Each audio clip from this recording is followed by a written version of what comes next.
नमस्कार मित्रों, आज मैं मालती जोशी जी की लोकप्रिय कहानियों में से एक कहानी सन्नाटा सुनाने जा रही हूँ।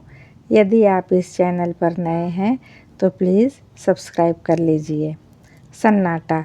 दर्पण के सामने देर तक बैठने के बाद भी उसका मन नहीं भरा। मेकअप की एक हल्की सी परत एक जादू सा कर गई थी और वह अपने ही प्रतिबिंब पर मुग्ध हुई जा रही थी।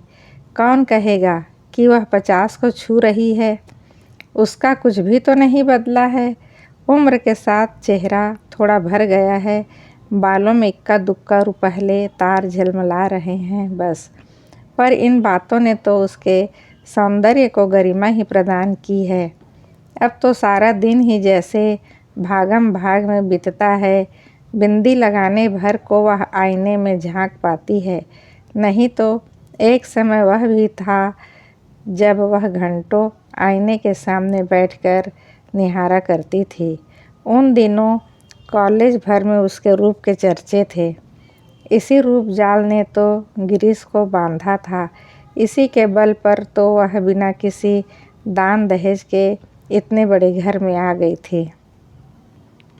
बड़ा घर याद आते ही उसका मन ऐसा कसैला हो गया जैसे दांतों के नीचे कोई कड़वी चीज़ आ गई हो। बीते दिनों की स्मृतियों ने कोई मधुर रागिनी नहीं छेड़ी, बल्कि मन में एक टीस सी उठी। वह एक झटके के साथ उठी और कपड़ों की अलमारी के सामने जाकर खड़ी हो गई। बेकार की बातों से वह इस समय अपना अच्छा भला मूड बिगाड़ना नहीं चाहती थी। साड़ी का चुनाव वाकई एक समस्या थी। अपनी रोज़मर्रा की साड़ियों की ओर तो उसने झांका भी नहीं। साल दर साल उन्हें ही पहनते वह उब चुकी थी। कुछ साड़ियाँ जो समारोहों के लिए खरीदी गई थी, पर हर कपड़ा हर मौके पर खिलता थोड़े ही है। साड़ी ऐसी हो जो अवसर विशेष के अनुकूल हो और उसकी सौम्य सोबर इमेज भी बनाए रखे। कपड़ों को उलट पलट करते हुए उत्तरा को निसी बेतरह याद आई। वह होती तो क्या उसे इतना सोचना पड़ता? वह तो पता नहीं कब से मुनासिब सी साड़ी, मैचिंग चूड़ियाँ, पर्स, चप्पलें सब कुछ निकाल कर रख चुकी होती। उसके रहते मजाल थी कि मम्मी उल्टा सीधा पहनकर या बेतरतीबी से बाल लपेटकर बाहर चली जाए। कपड़े ही नहीं, उसका तो घर की हर समस्या पर अधिकार था।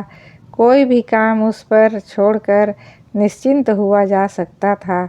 उसके रहते घर कैसा भरा भरा सा लगता था, इस तरह द्वीपों में बटा हुआ नहीं था। उत्तरा को पीएचडी मिली थी तब निशी मुश्किल से 16 की रही होगी। स्टाफ मेंबर्स पार्टी के लिए इसरार कर रहे थे। उत्तरा ने सोचा था वहीं कैंटीन में कुछ खिला पिला देगी, पर निशी अड़ गई। कॉलेज में क्यों मम्मी? क्या तुम्हारा घर नहीं है? और पार्टी का सारा प्रबंध उसने अकेले ही किया। खाना तो खैर बनवाया गया था, पर प्लेटें, चम्मच, नैपकिन्स, बर्फ, यहाँ तक कि पान सुपारी और जर्दे की व्यवस्था भी उसने इतनी सुघड़ता से की थी कि सब चकित रह गए। लोग अब फिर पार्टी मांग रहे हैं, पर अब उत्तरा की हिम्मत टूट गई है। यूँ कहने को तो घर में आशु भी है, पर आशु, उसने आवाज़ दी, पर जैसा कि वह जानती थी कोई जवाब नहीं आया। आजकल तो वह बस अपने पापा के आसपास ही मंडराया करती है। निशी भी थी तो आशु उसके साथ लगी रहती थी। उसकी शादी क्या हुई, दोनों ही लड़कियां हाथ से निकल गई। आशु, इस बार आवाज़ थोड़ी ऊंची थी और तल्ख भी। क्या है मम्मी? मूर्तिमान बेजारी बनकर आशु सामने आकर खड़ी हो गई। उसके लहजे से उत्तरा का पारा चढ़ गया। वह भूल सी गई कि क्यों बुलाया था। रूखे स्वर में पूछा, तुम अभी तक तैयार नहीं हुई? चलना नहीं है क्या? कहाँ? ओह, आज फंक्शन है ना। सॉरी मम्मी, मेरा जाना नहीं हो सकेगा। क्यों? पापा को बुखार है। कोई नई बात है? नई ना सही, पर ऐसी स्थिति में उन्हें अकेला तो नहीं छोड़ा जा सकता ना। 2 घंटे महादेव उनके पास बैठ सकता है, सो तो है, पर मम्मी वहाँ सारी साहित्यिक बातें होंगी, मेरी समझ में तो कुछ आएगा नहीं, वैसे ही बोर हो जाऊंगी। ठीक है, उत्तरा ने विषय समाप्त करते हुए कहा। आशु जैसे प्रतीक्षा ही कर रही थी, तुरंत पलटकर चल दी। उत्तरा देर तक उसे देखती रही। इन दिनों वह एकदम अपनी माँ की प्रतिकृति सी बनती जा रही है, पर मन से कितनी दूर फेंक गई है। इसके विपरीत निशी एकदम अपने पापा पर गई है, पर बचपन से ही वह मम्मी की बेटी रही है। पिछले दिनों से तो वह बेटी से भी ज़्यादा सखी बन गई थी। कोई भी बात उसे निसंकोच कहकर वह हल्का हो लेती थी। निशी बड़ी बहन की तरह से सांत्वना देती, धीरज बंधाती। कभी कभी तो उसका पक्ष लेकर पापा से भिड़ भी जाती थी। शादी होते ही लड़कियां कितना बदल जाती हैं, सारी माया ममता पता नहीं कहाँ खो जाती है। अब तो बस निखिल और मंटू, निशी की दुनिया इन्हीं दोनों में सिमट कर रह गई है। मम्मी दोबारा अपनी बेजारी जताते हुए आशु सामने खड़ी हो गई थी।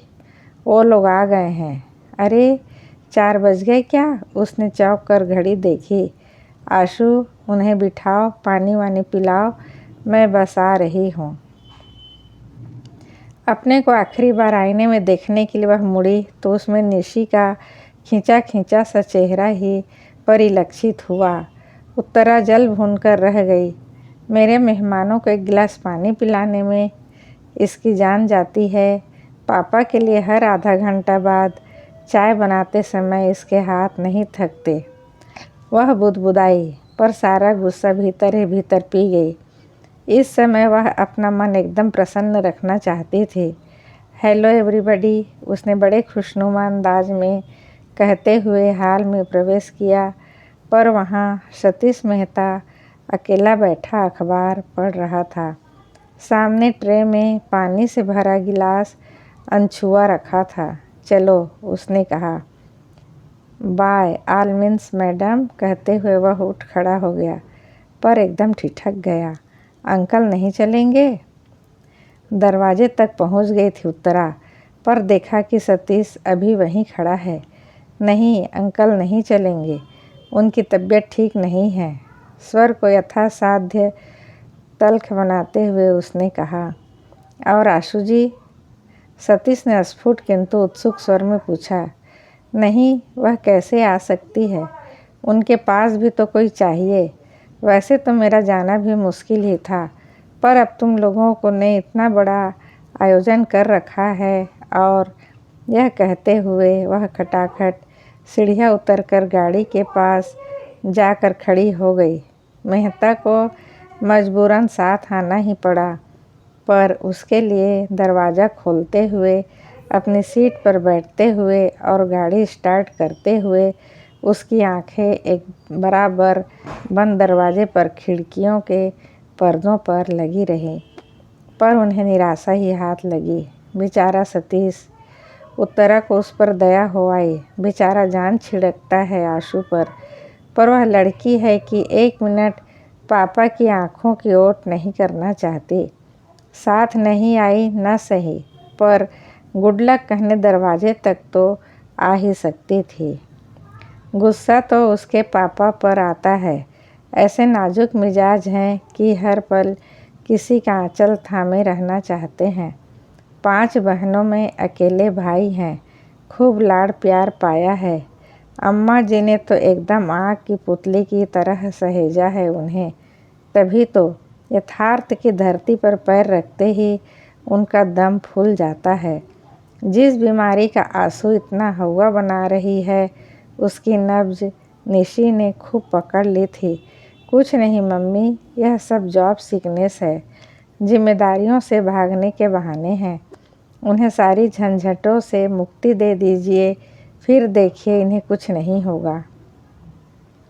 बात एकदम सही थी। चाहे बिजली का बिल भरना हो या हाउस टैक्स, बच्चों का एडमिशन करवाना हो या कुछ भी। गिरीश को कल्पना से ही बुखार होने लगता है। बुखार ना आता तो पीठ अकड़ जाती या सिर दर्द से फटने लगता। बच्चों की हारी बीमारी में भी कभी उनका सहारा न मिला। निशी की सगाई के समय तो वे अस्पताल में ही भर्ती थे। बच्चों की दादी जब तक रही बेटे की बीमारी में घर सिर पर उठा लेती। उनकी सहाय तब्बा में मूल प्रश्न जाने कहाँ बिला जाता। बार बार कोसती, अकेला आदमी बेचारा कहाँ तक बोझा ढोता फिरेगा, एक लड़का ही अगर हो जाता। यह बात वे कुछ अंदाज में कहती मानो बेटा होता तो सीधा झूले से उतरकर बाप का हाथ बटाने पहुंच जाता। अम्मा जी की मृत्यु के बाद तो गिरीश एकदम जैसे निराश्रित हो गए। पहले तो उन्होंने उत्तरा का सहारा लेना चाहा, पर वैसी संवेदनशील सेवा वह कैसे करती, कब करती। आखिर बच्चे भी तो उसी को पालने थे। नौकरी भी उसके लिए शौकिया नहीं रही थी, वह जीवन की अनिवार्य आवश्यकता बन गई थी।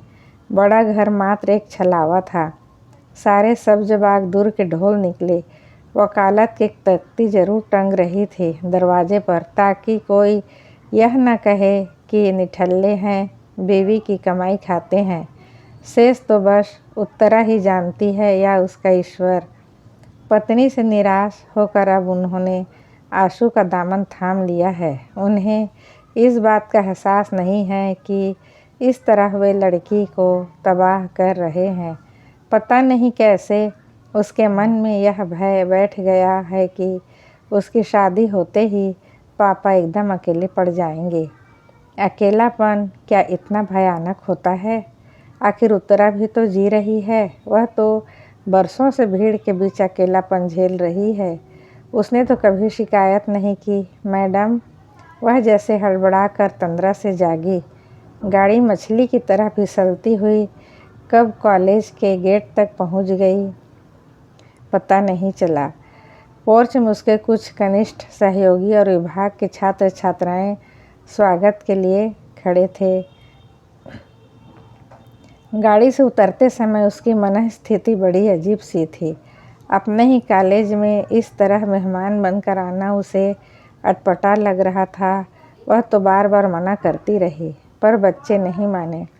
उसका गौरव, उसका सम्मान जैसे सबका हो गया। इससे वे कैसे व्यर्थ होने देते। सब कुछ इतना अनपेक्षित था। उत्तरा स्वयं हैरान रह गई थी। वर्षों के अध्ययन और परिश्रम के बाद उसने एक भारी भरकम पुस्तक लिख डाली थी। भारतीय नारी की सामाजिक चेतना, उदय और विकास। बड़ी मुश्किल से तो वह प्रकाशक जुटा पाई थी। उसने उस समय बस यही आशा की थी कि शिक्षा मंत्रालय द्वारा खरीद ली गई तो पुस्तक कॉलेज के पुस्तकालयों में पहुंच जाएगी। 4 लोग इसे पढ़ेंगे तो उसका श्रम सार्थक हो जाएगा। पर आश्चर्य, पुस्तक तो अकादमी पुरस्कार जीत लाई। उसे तो सुनकर कानों पर विश्वास ही नहीं आया था। उसके छात्र जगत में तो आनंद की लहर दौड़ गई थी। पुरस्कार समारोह तो राजधानी में अगले महीने होना था, पर उन लोगों ने कॉलेज में उससे पहले ही एक सम्मान समारोह आयोजित कर डाला। उसे हमेशा अपने विद्यार्थियों से आदर और स्नेह मिलता रहा है कि छात्र अनुशासनहीनता की पुकार मचाने वाले उसके सहयोगी अक्सर उससे ईर्ष्या करने लगते हैं। फैकल्टी का वह छोटा सा हॉल बड़े कलात्मक ढंग से सजाया गया था। हॉल में प्रवेश करते ही स्वयं प्राचार्य ने उठकर उसका स्वागत किया तो वह संकोच से गड़ ही गई। उसे पहले तो फूल मालाओं से लाद दिया गया, फिर भाषणों का दौर प्रारंभ हुआ। छात्र तो उसकी इस उपलब्धि पर गदगद थे ही, पर कुछ सहकर्मियों ने भी जब उसकी प्रशंसा के पुल बांध दिए तो उसे सुखद आश्चर्य हुआ। प्राचार्य महोदय ने भी 2 शब्द बोले। उत्तरा के कारण उनका यह कस्बाई कॉलेज देश के नक्शे पर आ गया था। प्रमुख अतिथि थे जिलाधीश महोदय। उसे सम्मान का प्रतीक वीणा पाणी की मूर्ति भेंट करते हुए उन्हें भी औपचारिकतावश स्तुति में 2 शब्द कहने ही पड़े। वह सुनती रही और सोचती रही, काश आशु यहाँ होती, उसके पापा होते। वे लोग जरा देख तो लेते कि घर के बाहर उसे कितनी इज्जत मिलती है, प्यार मिलता है। पर वे यहाँ आते ही क्यों? पत्नी की गौरव गाथा निष्प्रिय भाव से सुनने की सामर्थ्य उनमें कहाँ है? तभी न बुखार हो आया उस दिन जब कुछ लोग यह सुसंवाद लेकर घर पहुँचे थे। तब भी तो वे सहज भाव से उसे झेल नहीं पाए थे। कैसी रोनी सी आवाज़ में बोले थे, भाई हमने तो उन्हें पूरी स्वतंत्रता दे रखी है। जितना समय मिलता है अपने विषय को दो, घर बार की चिंता छोड़ दो, उसे हम संभाल लेंगे। अपन कोई बड़े विद्वान नहीं हैं, बस इतना योगदान दे सकते हैं। उनके हर शब्द से झांकते हीनता बोध ने उसे उतना नहीं कचोटा जितना उनके झूठ ने। मन हुआ सबके सामने उन्हें बेनकाब कर दें, बता दे कि वे कितने घर द्वार देखते हैं, पर चुप बनी रही। कभी कभी सुखी गृहस्थी का नाटक भी कितना ज़रूरी हो जाता है। इस समय भी वह प्रसंग याद आते ही उसका मन फुफकार उठा। सम्मान की सारी खुशी, सारा उत्साह ठंडा पड़ गया। रात भर जाग कर एक आलेख तैयार किया था, पर बोलने के लिए खड़ी हुई तो एक भी शब्द याद नहीं आया। पहली बार कागज़ की ज़रूरत महसूस हुई। सुनने वालों ने समझा भाव विह्वल हो जाने से उसकी वाणी अवरुद्ध हो गई है, नहीं तो वह साक्षात सरस्वती है। लौटते समय आधा दर्जन लोग साथ थे। फूल मालार भेंट सामग्री उन्हीं के हाथ में थी। दरवाज़ा वैसा ही बंद था। चलते समय न तो किसी ने विदा किया था, न वहाँ अब कोई स्वागत में खड़ा था। अब चलेंगे मैडम, किसी ने कहा तो लगा मन पर हथौड़े की चोट पड़ी है। इतने बड़े हंगामे के बाद ये लोग उसे एकदम अकेला करके चले जाएंगे। कल्पना से ही वह सिहर उठी। ऐसे कैसे चले जाओगे? उसने कहा। एक एक कप कॉफ़ी तो पीते जाओ।